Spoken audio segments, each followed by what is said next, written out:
Hi, everyone. Hi.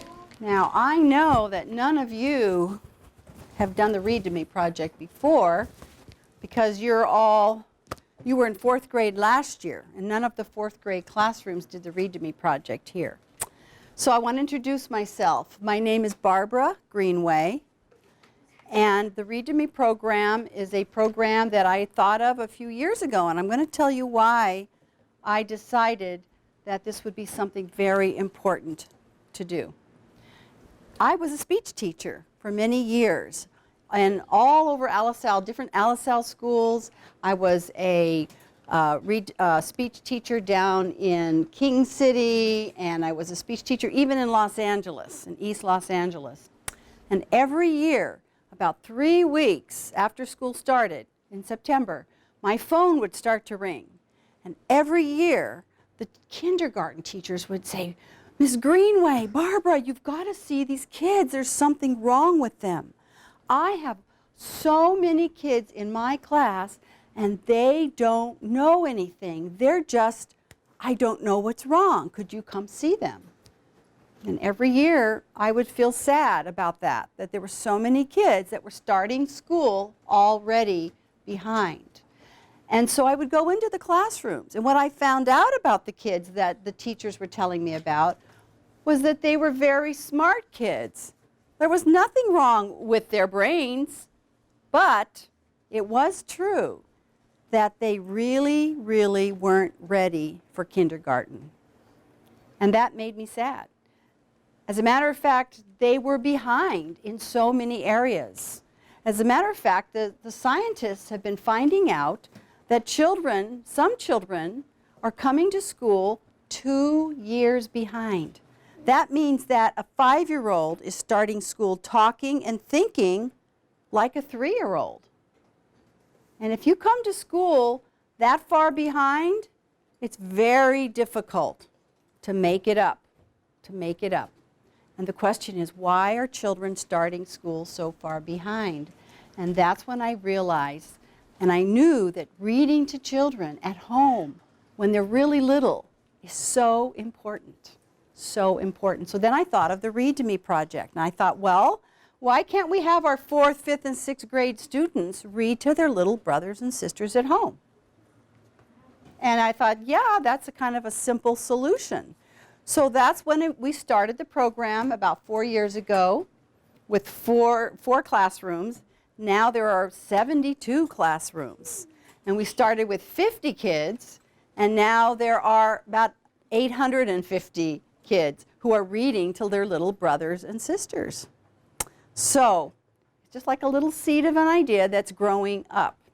So I'm going to ask you a question. I want you to really think about this. Don't just raise your hands. Think. When do people start to learn? When? Think. Do people, human beings, start to learn?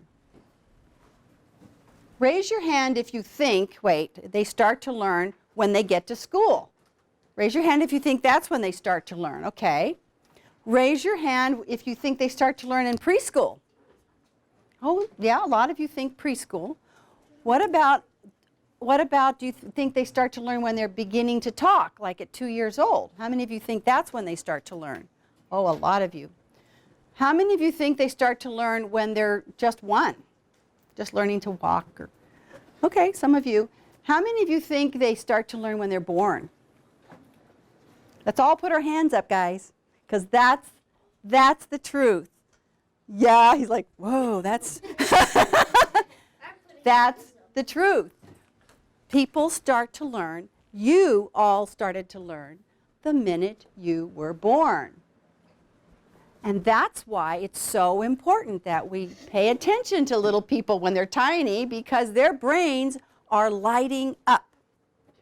And you know, every one of you in this room was born with a very perfect and very, very smart brain. Every one of you in here was born with a great brain. So babies are born with these wonderful, beautiful, perfect brains. But their brains Uh-oh, I forgot to take my books out. Their brains are kind of blank. There's not a lot in them. Some people say they do learn when they're inside a stomach. They do start to learn because their brains are working. But really, there's not a lot of information in a newborn's brain. So at birth, something happens. Everybody has the five senses. Let's see if you can name those 5 senses for me. We're going to have you raise your hand. Well, what do you think? Name one of the 5 senses. Smelling. Smelling is one. Sight is another. Hearing is another. Tasting is another. Breathing.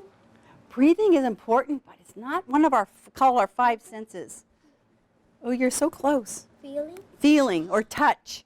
Yeah, and we don't just touch with our hands, do we? No. We touch with our Arms. skin. Our entire skin has little nerve endings in it so we can feel things all over our body. So a baby is born with those 5 senses, and the minute they open their eyes when they're first born, their brain starts ding, to light up. Starts to light up. When they open their eyes, they see colors and shapes and light and dark, and their brain lights up. Or they see faces. What do babies hear when they're first born? The happiness. Yes, they're going to hear people laughing and talking happily. Their brain will light up. What else do babies hear when they're born? Anything else? Oh wait. What's the question again? What do babies hear when they're born?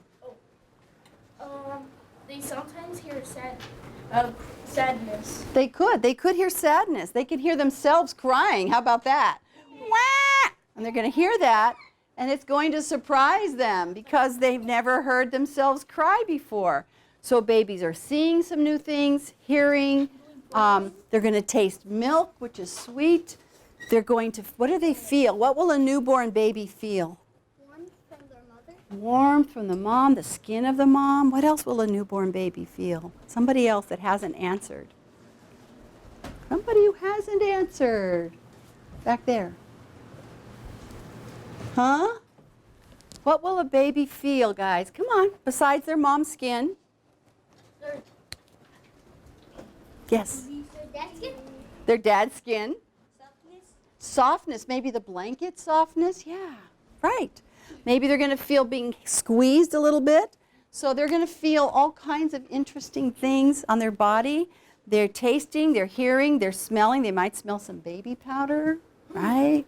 So a newborn baby's brain lights up, and it never stops lighting up. Do you think your brains have stopped lighting up? No, they haven't. Right now we're going to talk about what a baby would learn if there was a dog. If you bring a baby home and there's a dog at the house. Has a baby ever seen a dog? No, but their 5 senses help them to learn about a dog. So tell me, raise your hand, what are some of the things they would see and learn about a dog? Yes? That, like this. What's that? Right, they're going to say, what's that? What else? Their brain's going to start to light up. See the tail? They'll see the dog's tail, that's right. You know, when my son was 2, he was about this tall, and our dog's tail was right about that level. And so when my dog would see him, she was so happy, and her tail would wag, and my son would get slapped in the face with the tail. And he kind of had to, like, whoa, walk around her. That happens, but he learned about her tail very early. What else would a child learn, a baby learn about a dog? The dog barking? They'll hear him. They'll hear the dog bark, and at first it might scare them, and then they get used to it. What else? Their smell? Oh, yeah, dogs have a funny smell sometimes, don't they? Wet dog, right? What else? Their fur? They're going to feel that soft fur, or sometimes the fur isn't real soft, but they're going to feel it. What else are they going to learn about a dog? When the dog licks them? Right, the licking, that wet licking that dog does. That's right. The breathing? They're breathing, the dog's breathing, or breath. That's smelly sometimes, yeah. Right. Anything else? One more thing about dogs. What else? Claws? Oh, they're sharp claws, yeah. And sometimes dogs like to jump on them or bounce around the house and things. So the child has, the brain is lighting up. And look what happens. All of a sudden, they go, wait a minute. This thing is always...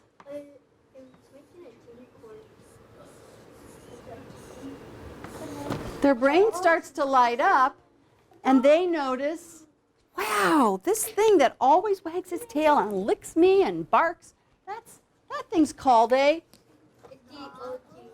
dog. And you know what? The children don't know what it's called at first, but then people are saying to the animal, get the dog, put the dog outside, feed the dog, play with the dog.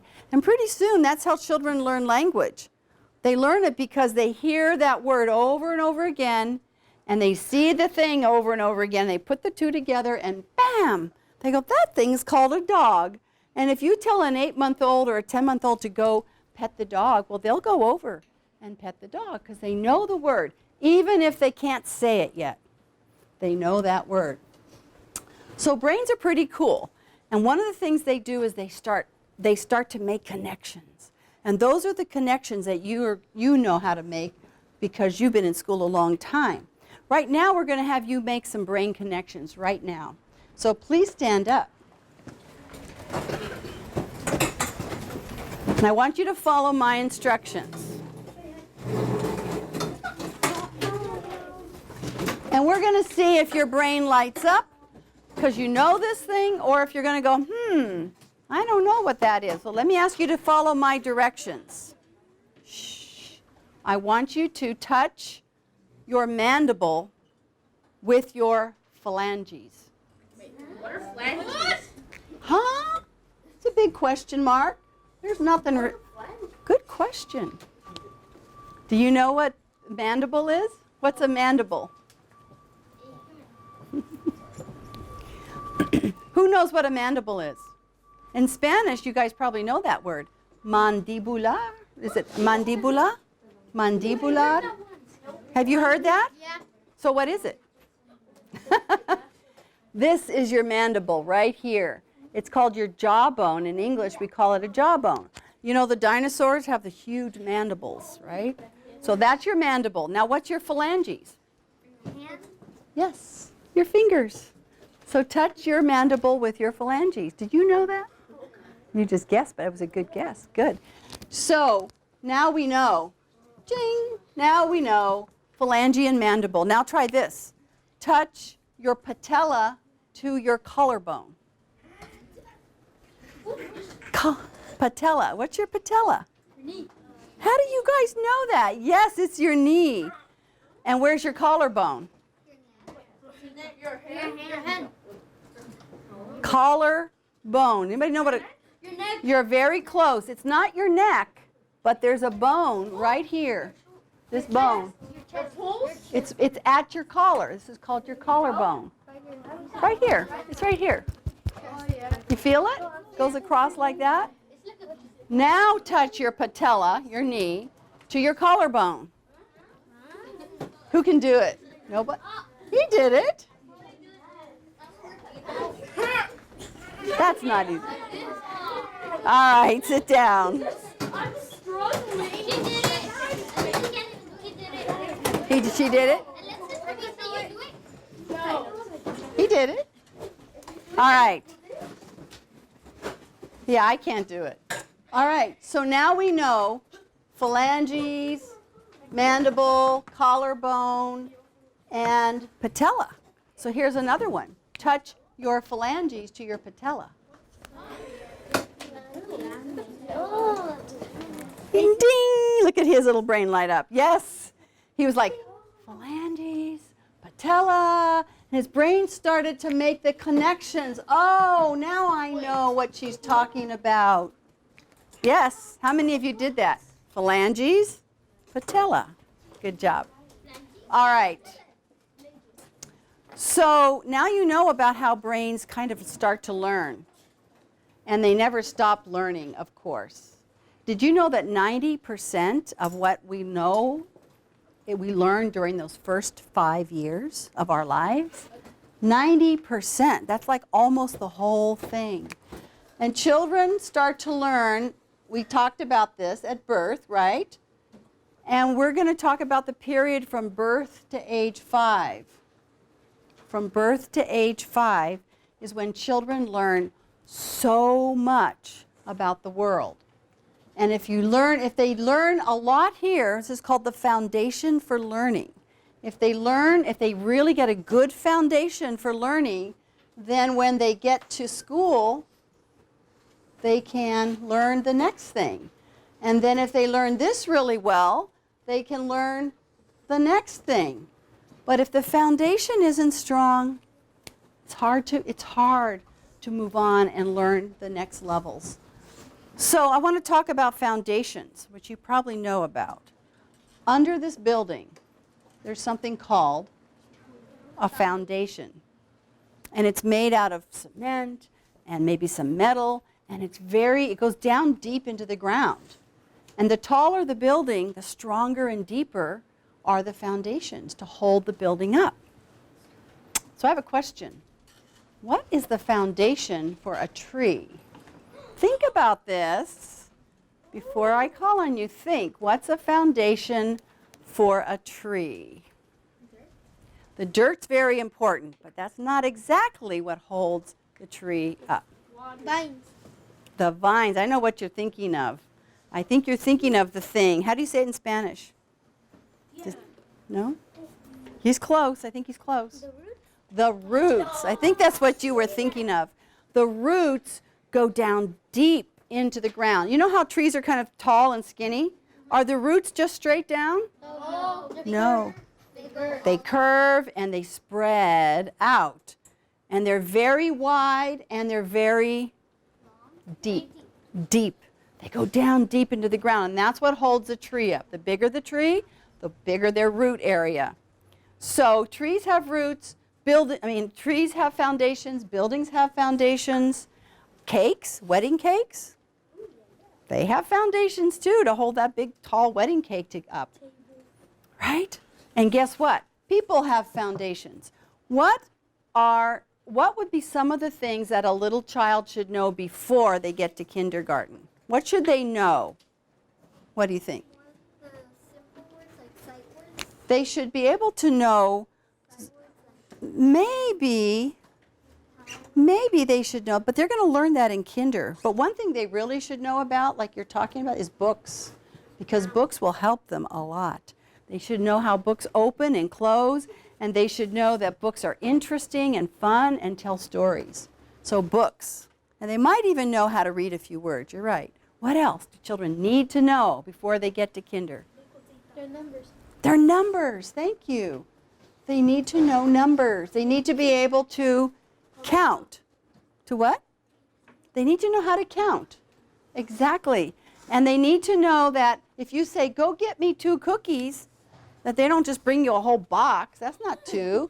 They need to know, oh yeah, 1, 2. They should be able to count to a little bit, like 1 to 10 or 1 to 20. What else do kids need to know before they get to kinder? Alphabets. That would be nice. ABCs. I'll just say ABCs. Yeah. That's very helpful. What else do they need to know that will help them get ready for school? Colors. That's important. Very good. You guys are good thinkers. Yep, colors are very important. You know how a teacher tells you, what if a child comes to school and teacher says, I want you to get out your blue and orange crayons and draw 3 triangles. What if a child doesn't know blue or orange or triangle or 3? Wow. That would be really hard for a child if they couldn't follow those directions. And there are a lot of kids who don't know all those words. Even in Spanish, they don't know them. All right. What else? Give me a couple more things that they have to know when they get to before school. Shapes. Shapes would be good. A few shapes, like circle and square. What else? How to write their name. Yeah, it's good. Writing things like copying and writing. Copying's really good, or drawing and making circles and things. Yeah. I was What going else? to say drawing, but you already said I'm going to put name because a lot of children learn to write their name before they come to school. What else? Well, not too much really before kinder, but they do usually know how to spell their name. Basic. Basic things like maybe cat. Maybe they could help. They could learn how to do that. What about doing things? Should a child know how to do things? Yes. That's important. Like run, jump, play, carry things, pour juice, put their clothes on, go to the bathroom by themselves. Yeah? Put on their shoes. Okay, shh. Children have to know how to do so many things before school. And they also have to know rules. You can't just grab something away from somebody. You'll get in trouble, or kick some sand in somebody's face when you're on the playground.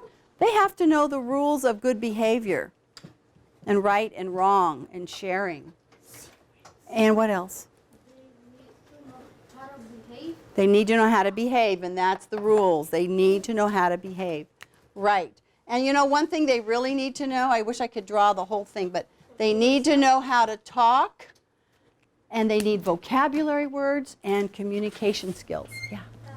How to go to the bathroom? Yeah, that's part of that, doing things. Okay, wait, after they come to school and they're all ready and they go to kinder, then they're going to learn to do a couple things that are so important. They're going to learn to spell, read, Type. Talk. write, Play. spell. How about math? Language arts, which is talking, science. A little bit. No, a little bit. Okay.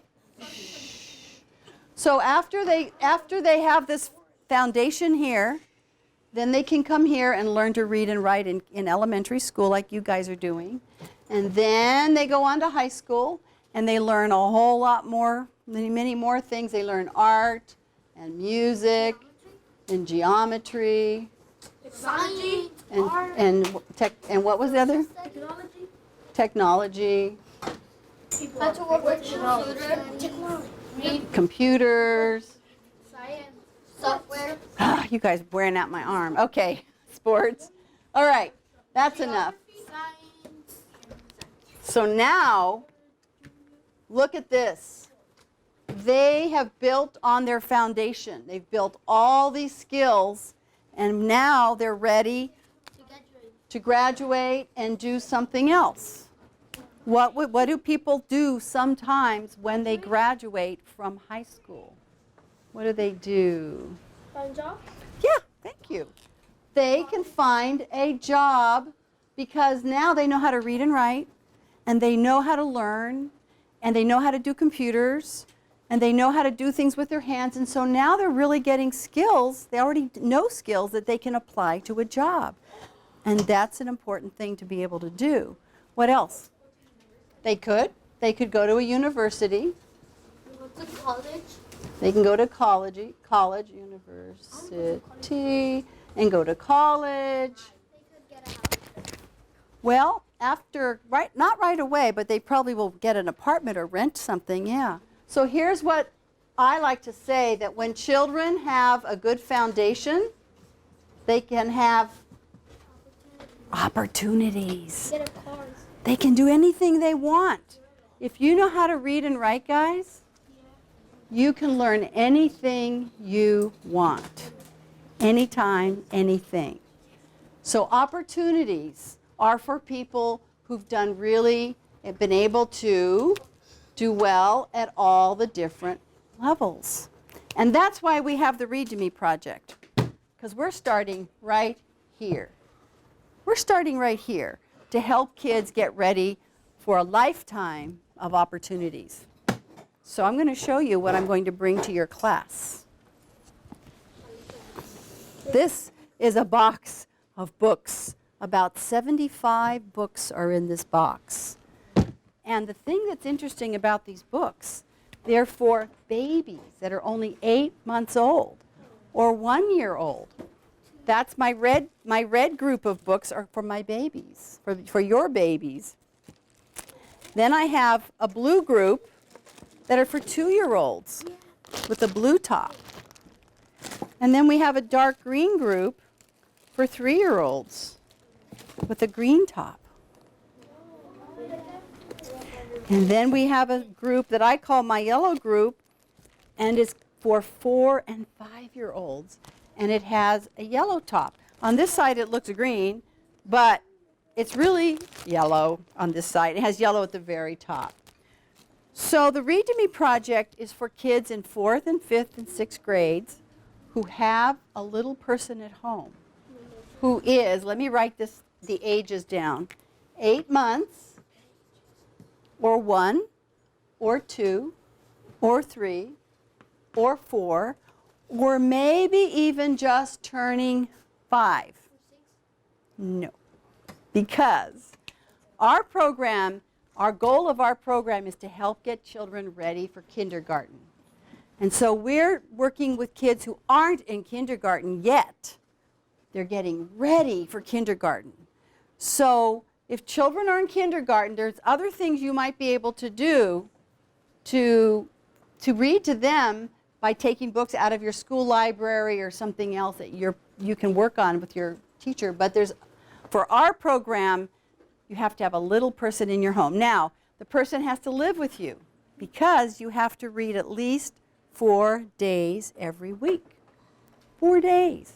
Because if we just read once in a while, that's nice, and they might learn something. But 4 days every week is so important to their little brain lighting up and really learning about the world.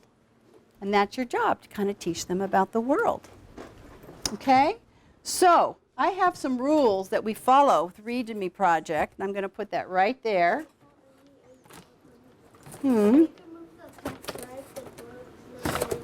There.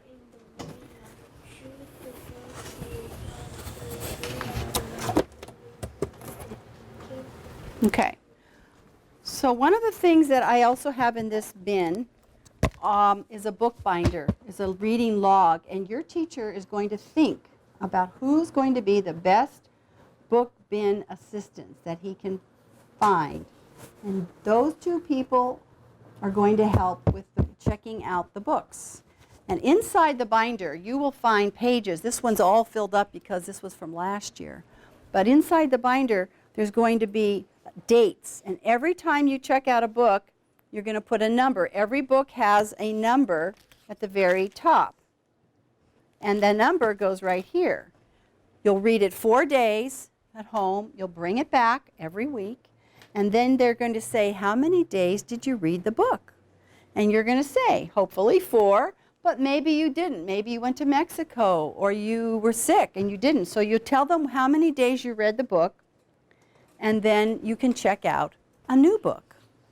If you don't bring the books back, you cannot check out a new book. So you have to bring them back. And guess what? These are my books. These are my books. So I'm loaning them to all of you. It's kind of like a library in a box. And you're going to be checking those books out. So I want to read to you right now because I think it's important for you to learn how to read to a little person. You guys know this story? Yeah? Yeah. Yeah. Okay, so we're going to follow the rules. Let's read the rules together real quickly. Number 1, what's it say? Know your book. If you know this story, then you know your book. I know this book because I read it, so I know my book. What's number 2? Find a quiet place at home. If you can't find a quiet place, then ask your mom to help you, or dad. Say, I need a quiet place for 10 minutes so I can read. Also, should you read in front of a TV set? No. You will get distracted, and so will the little person. What's number 3 say? Cuddle up. What does cuddle up mean? Like, everyone get together? It means to get close, to get together and get close. That's right. Cuddle up is get close. Okay, what's number 5? Oh, what's number 4? 4. Read slowly. If you read too fast, the little person can't even think that fast, so you have to read slowly so their brain can really learn some new things. And number 5. If you read like this, your little person is going to run away and not be interested in what you're saying. Oh, the other thing I need to say, and I always forget this, if you're reading to a little person at home that only speaks Spanish, you can either, the books aren't all in Spanish. Some are in Spanish, some are bilingual, but you can say it in Spanish. You read it in English and then talk about it in Spanish. That's important because they need to know what you're talking about. And whether they learn English or Spanish or any other language, it's all equally good. Equally good. So please be sure to do that. What's number 6? Point to the pictures as you read. Right, point to the pictures as you read. By the way, making your voice interesting means if you're reading about a bear, use a bear voice. Yeah. If you're reading about a little mouse, use a little mouse voice. That's interesting, much more interesting. All right, what's number 7? Talk about the pictures. That's what we just said. Talk about them, and I'm going to show you how to do that. Number 8. You know what? When you say, I wonder where the bear's going, I wonder what will happen next, you are sparking the little person's brain, and it's making the child curious. And curiosity makes people want to learn something new. If you're curious, then you want to learn something new. So last one, number 9. Have fun. All right. So now I'm going to read to my little brother. His name is Teodoro, but I call him Teddy. Teddy. And we're going to read a book. We're going to read a book, Teddy, and I want you to think if I'm doing those 9 things we just talked about. I'm going to read a book called Brown Bear, What Do You See? And look at that. That is the same bear that you are. He has a black nose. He has 2 little eyes and little round ears just like you. Yes, he does. All right, so now we open the book and I turn the page. Brown bear, there he is. What do you see? I see a red bird looking at me. Oh my goodness, he's got sharp teeth. You know what? I do not see a red bird. Do you see a red bird? I don't see a red bird, but maybe it's on the next page. I wonder. Let's turn the page. Yes, there it is. Look. There he is. And you know, here's how we can talk about it in Spanish. How do you say wings in Spanish? Alas. How do you say feathers? Plumas. How do you say beak? Beak. Pico. Pico. So if I were talking to him in Spanish, which I can't do very well, I would talk about alas, plumas, and picos, right? Pico. And I would talk about, how do you say flying? Volando. Volando. And I would talk about those things.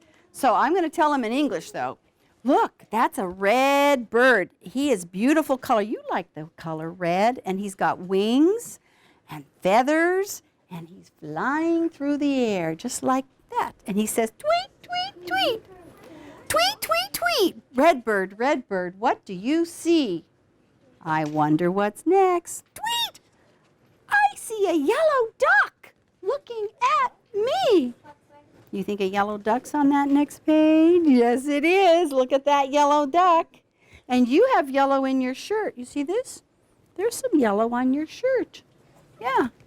And this is a yellow duck, and he likes to swim in the water.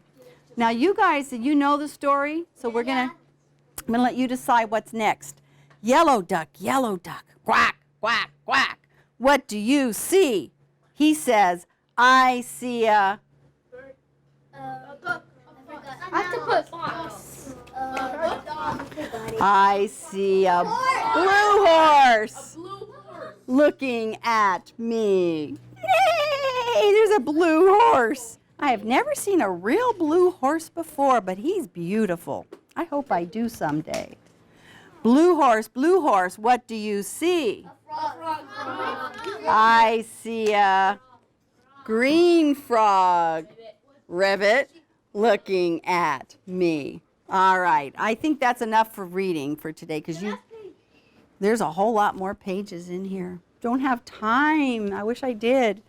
So what things did I do that that were showing you that I knew how to read to a little person? What were some of the things I did? Somebody who hasn't said anything. I don't know. Have you said?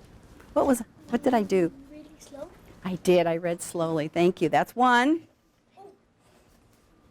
Made your voice interesting. I did make my voice interesting. I tried. You had fun?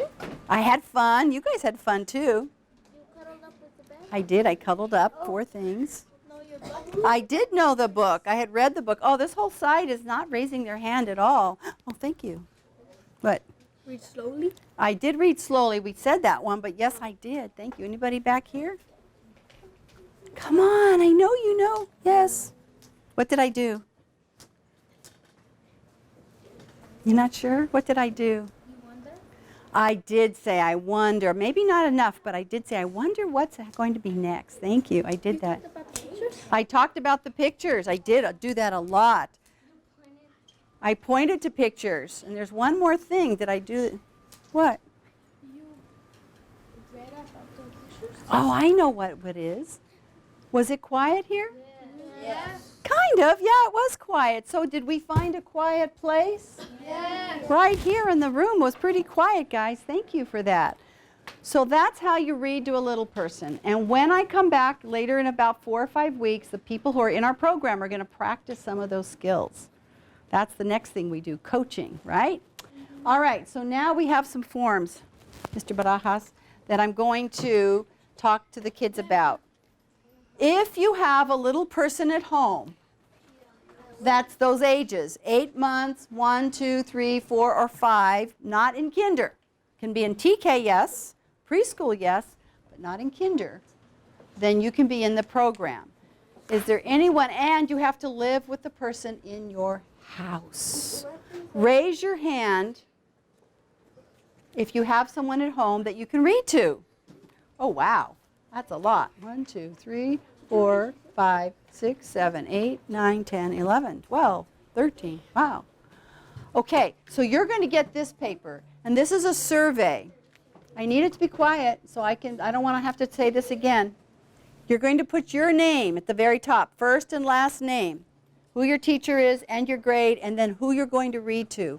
If they can be a brother or sister, even a cousin if they live with you, right? They could be a nephew if they live with you. And they're going to put their name right here and how old they are.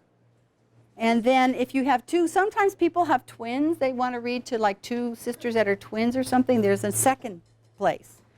And then there's questions like, were you in the program last year? No. So you check no. Do you like to read? Not at all. A little bit, quite a bit, or very much. And so you're going to circle the one that's right for you because everybody's different, right? And then there's a couple questions at the very end. Do you promise to read your little person 4 days every week? And you're going to say yes or no. If you're in the program, we want you to do that. The second one is, do you promise to take care of the books and bring them back every week? You mark yes. And then at the very last is, why is it important to read to young children? And I want you to write 1 sentence or 2 sentences about that. Okay? So I'm going to raise your hand if you're going to read to someone at home. And then I'm going to there's another paper for kids who aren't in the Read to Me program. And this one has to do with just responding to questions about the presentation. Unless you want them to do something else, that'd be fine. If you want them to read quietly or... So this is for kids who aren't going to be filling out this, something for them to do, or if you want them to read. Oh, right now? Yeah. Okay. If you want them to. Okay, if you're in the program, raise your hand first, and then he can follow me. You're in the, how old? I have a 2-year-old and one that's like 4 or 5 months. Okay. 2-year-old. 2-year-old. 3-year-old. 3-year-old. 3-year-old. 3-year-old. 5. A 5, not in school? Not in kinder? Is he in kinder? Okay. Anybody else over here? 2 months. 2 months is too young. I'm sorry. But next year, we can do it. All right. Anybody else? Anybody else? Yes, I was. Oh, good. Then say yes. Oh, well, then say yes, I was. How old? 1 and 3. 1 and 3. Good. How old? Not in kinder, though? Not yet. The little kangaroo's a book. Oh, we'll talk about some of those things in just a minute. 4-year-old. A 5-year-old? 4. 4, good. Anybody else over here? How old? How old? 2 months. Oh, no, 2 years. 2 years? 2 years. Anybody else? I have a 7-year-old. Oh, darn. Anybody else? Okay. If you need help or you have a question for me, raise your hand and I'll come over. We're going to have one more form. This is a form that goes home this time. This is the one, yeah, permission form for the kids who are filling out those. And then I'm going to give you a manila envelope with the names of all the kids who filled out the surveys. Right before I leave today, I'll fill that out for you, and then you'll have it so you can start collecting the forms. When you fill out this form, when your parents fill it out, it's not your birth date that we're asking for. We need the birth date of the little person. That's what we need. So that's why I want your parents to fill it out so they can put the right birth date. Thank you. And these need to come back tomorrow or Wednesday or Thursday. Okay. Whew. I think we're done. Yeah.